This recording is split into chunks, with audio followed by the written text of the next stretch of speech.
Get ready, ladies and gentlemen. It's time for kickoffs and kick-ons.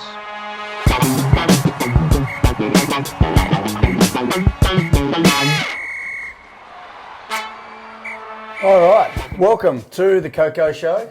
Bit of bonus content. Haven't really worked out the name. The prof wanted Gits' tidbits. It could be Gits' little bits, Gits and this bit. So it's all Gits and the bits. Gits and the bits. Okay, well there we go. So the guest Bits with Gits. Bits with Gits. Nailed it. Can't even intro this, but it keeps cutting me off. This is Alex Corbacero. Obviously, everyone knows a great rugby player. 30 tests, 31 tests for England, 2 for the British and Irish Lions, which we'll touch upon. Yep. He spoke about yesterday. Over 100 Prem caps for London Irish, Northampton Saints, Corbs, and my roommate as well. Yeah. I'm staying with Corbs here in San Diego, so thanks for coming on with a little bonus content. Sorry for the early interruptions. I'll try and keep those to a minimum, but No. the impulsivity of someone with ADHD flies out Mate, at go any for it. time. We love this stuff. Any time, any place, my response Anything is that jump. comes here, that's why I love it. So I'm going to do a little bit of these Cosmo questions, but also get to know Corbs. We'll start with the rugby side of things. Yep. Obviously, you retired at an earlier age. Yeah. What was that? It was pretty brutal, I'll be honest. 2015 August World Cup warm-up was my last actual game, and then kind of called it in January 2016 at Northampton Saints. I just had too many injuries. Like my knees, I just ran out of cartilage. And once it got to a point where it was bad enough, I just couldn't train, compete.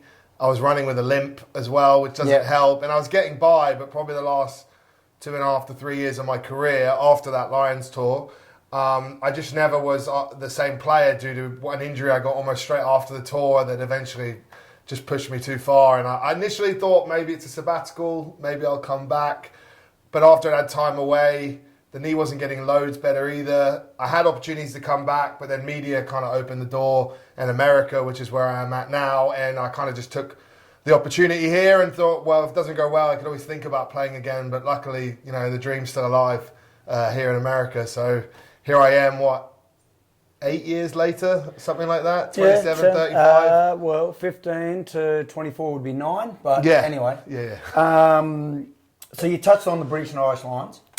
Last night, it came to you. Yes, for the some epiphany. reason. Do you want to explain the epiphany? Yeah, the epiphany that I had about the Lions is that obviously I was part of a team that ended the Robbie Deans era of Australia. Well, you scored a try as well. Yeah, I played a decent part in the icing on the cake, I'll be honest. I had a good game that day. But what I think that does is, and what I think you owe me pretty big time is, I basically opened the door for the Gitto rule. Yes. You coming back to Australia. Because Robbie moved on and another coach came Checker in. came in. They made the Gitto rule. Yep. Matt Gitto's back in the Wallabies. Goes to a 2015 World Cup final. 10, 11 extra caps. Yep. Those 11. are kind of owed to me. Got me to 100 caps. Yeah. So we worked I out an made him a agreement. centurion. It's kind of what I'm saying. And He did, and I'm willing to lend him 3 tests. So it still keeps me at 100.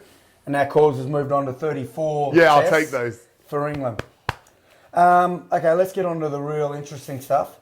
What's one celebrity you really dislike just for no reason? Is there anyone? Ooh, good question, that. Well, we can even brush that. Let's just leave that question. So I haven't got that right now. Are you big into cartoon when you're younger? You like Yeah, cartoon shows? I like cartoon. Is there any cartoon character that you're sexually attracted to when you were younger? Anyone that really got you going? A little bit of Daphne back in the day at Daphne? Scooby-Doo. Oh, yeah. Yeah, Daphne. I was a big Scooby-Doo fan. Okay. Yeah, okay. That's not where I thought you would have gone. Where would you have gone? Give me your cartoon. Give me your cartoon crush then. Maybe like the Teenage Ninja Turtles. Was it April? Yeah, April was these. Yeah, because she was kind of the only one that was around there. Yeah. Okay, let's go. If you could get yourself a nickname, which he has, he's given me 2 or 3, but you can only give yourself one. What would it be? I'm going to stick with the old classic A-Train, mate. The A-Train? I love that nickname. It was a young London Irish nickname, but I lived and breathed it at the time. Yeah, I got a mate back in Canberra who calls himself the A-Train. I think he's probably a better A-Train than you. But Surely not, if he's your mate. Let's switch back to rugby. So, retirement, you touched on that. That's obviously hard. What about that transition? So you've always been into, you're doing coaching now and broadcasting, but what was that transition like? It was tough, honestly, because, as you know, even just having time away, like it's tough leaving the environment of playing, like week in, week out with the boys, always thinking about your body, 24/7, always on. So initially when I stopped, some of that was a breath of fresh air to have space from that. But then also you get a little bit lost, missing that routine, missing that environment, used to just kind of always being around your mates and the lads to then being separated from that and kind of finding your own groove. So that was a little bit of an adjustment and a struggle. And then it wasn't as I just got more and more media opportunities, and that allowed me to kind of obsess about rugby again in a different way, obsess about a new skill set of trying to get better on TV. And after maybe 3-4 years of media, that allowed me to sort of slide back into coaching, sort of here in the MLR. I'd done a bit of consultant stuff, but nothing really serious until we worked together in LA. And this is my 4th year since then. And this has just been a breath of fresh air. One, it's brought me back into the camaraderie, the lads, being around the boys, which is something that I love, and it's irreplaceable in your life. So to have that opportunity to be near it is incredible. But then also, coaching-wise, I enjoy coaching, especially the scrum. Like I was obsessed about the scrum as a player. He is obsessed with the scrum, even now. And so we're watching. If we're watching a game, we're watching the Leinster-Toulouse Heineken Cup final. Not even Heineken, Champions Cup final. It's called now. And he was like, "What is with this camera angle? Where you zoom in so I could see the scrum?" Let me just say, so my pet peeve, obviously I work in media, is to the directors calling the shots in the truck. When there's a scrum on, no one wants to see someone's boot. No one wants to see someone's tight up face. No one wants to see the coach in the crowd. Most of what decides who wins that scrum happens before the referee says set, from crouch to bind. Yes. And they never put that on TV. Right. So you're trying to diagnose the problems of what's going on there. Yeah. The TV gives you nowhere to see it. And then you get on the thing is that everyone's like, oh, is the scrum dead? Should we get rid of scrums? It's killing the game. It's like, well, if you don't educate, if you don't show it, if they don't understand what's at stake in that battle, how is it ever going to be widely diffused and understood and incorporated? So first off, I love the scrum. Yes. And it comes back to 2013, after Lions tour, I felt like, man. You were the god. Yeah, like I've got this thing down. Like 10,000 hours, my process, the ins and outs of it, I felt in a really good place. Then they decided to change the rules to crouch, bind, set. So as soon as that Lions series finished in July. Right, so what was it? Crouch, touch, pause, engage. Okay, so what's the big... Because I don't understand scrums either, so I'm sure there's a lot of people here. So what's the difference? So then all of a sudden, to control the hit more, they basically changed the rules. So I went from playing a test in July under the old rules to starting the Premiership in September under new rules. And a new big deal too. Yeah, and a new deal. You've got to deliver. You've been signed. You know what I mean? And so all of a sudden, you're closer. You're actually able to touch each other on the bind. So it just makes a whole new dynamic. There's foot movement. There's reapplying pressure. There's all these pieces that had never been part of the puzzle before.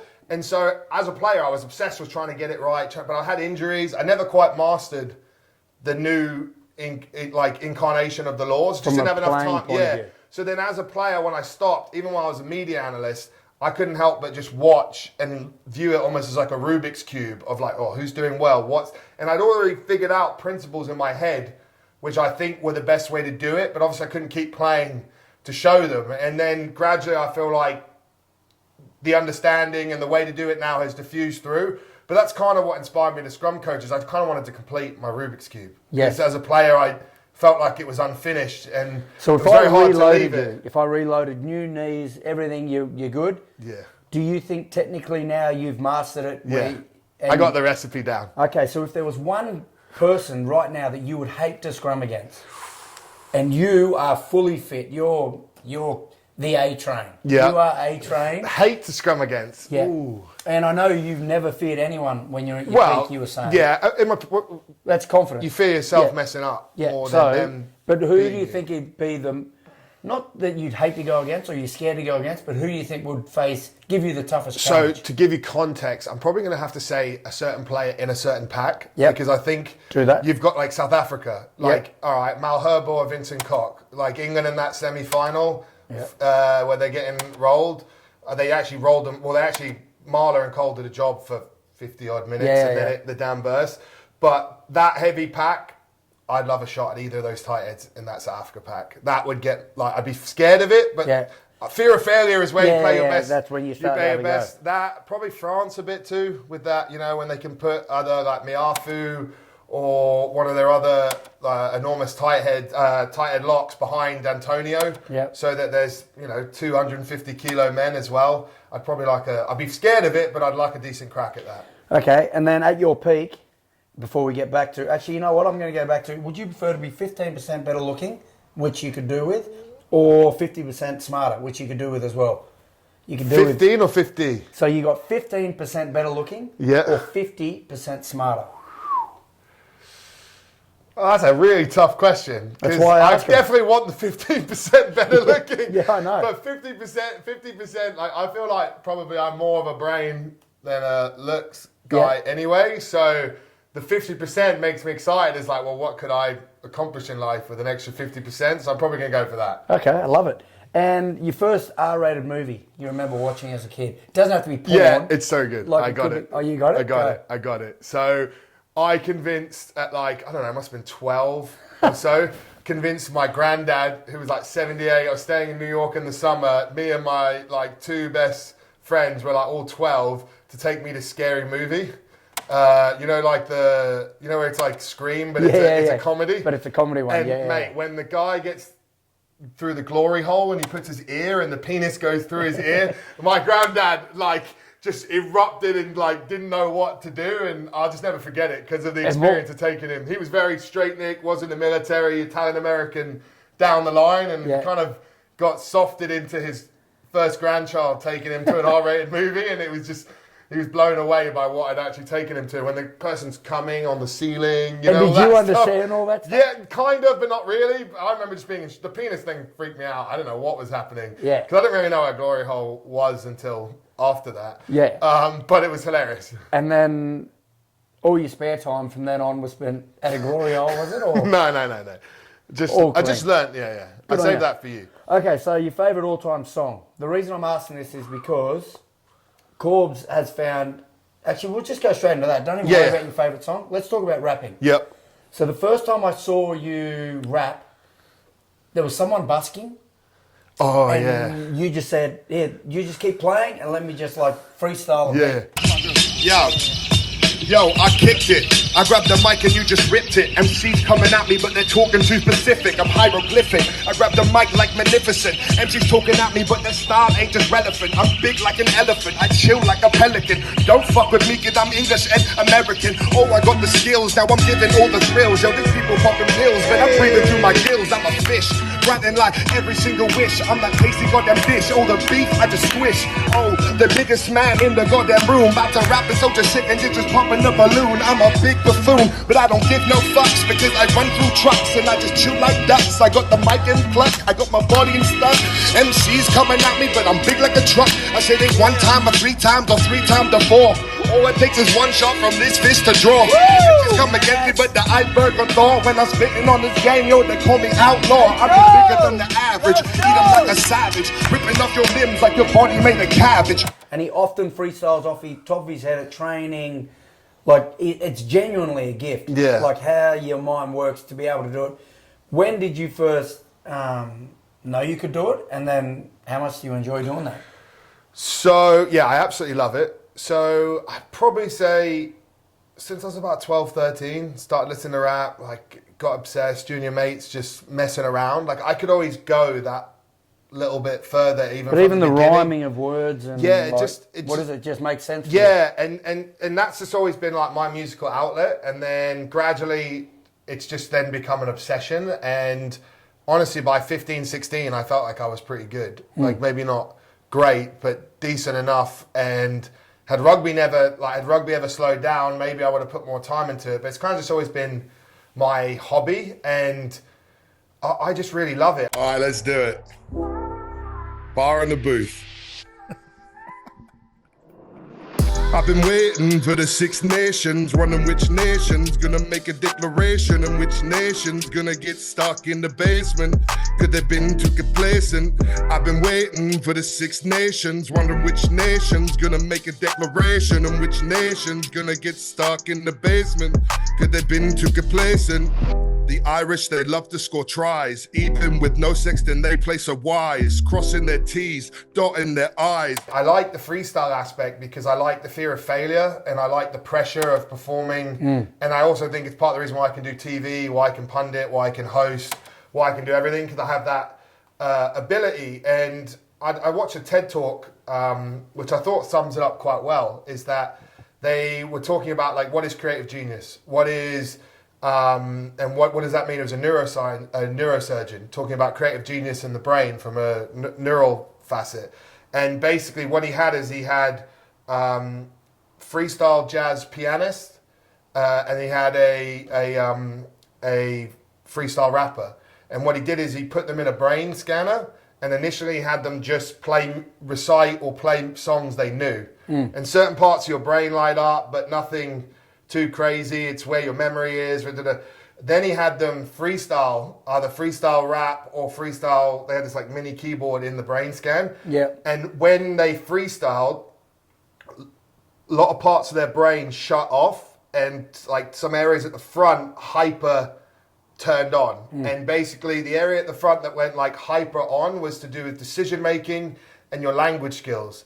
And they say that basically that ability to be that creative genius or freestyle, whatever it is the fact that you have this ability to shut other parts of your brain off and hyper turn on other parts that can allow you to focus in and actually do Makes that. sense, And and what I actually found really interesting is my uncle is a pretty successful jazz guitarist.